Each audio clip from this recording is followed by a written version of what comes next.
বসাই দিলেন পরীক্ষাতে।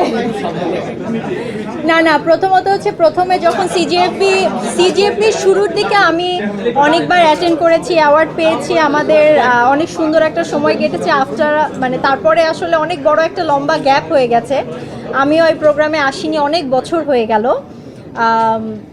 অনেক বছর পর আর কি সিজিএফবিতে আসলাম, ভালো লাগছে, সব সাংবাদিকদের সাথে দেখা হবে, এটা নিয়ে আমি খুবই এক্সাইটেড। বিকজ হয় না, কাজের ব্যস্ততা বা সাংসারিক অবস্থা বা আমার বিশাল বড় একটা লম্বা সময় আমি সবার সাথে ওভাবে যোগাযোগ করতে পারিনি বা আমাদের কমিউনিকেশন ছিল না। আবার শুরু হচ্ছে কমিউনিকেশন, আবার যোগাযোগ শুরু হয়ে যাচ্ছে, আবার দেখা সাক্ষাৎ শুরু হয়ে যাচ্ছে, তো ভালো লাগছে।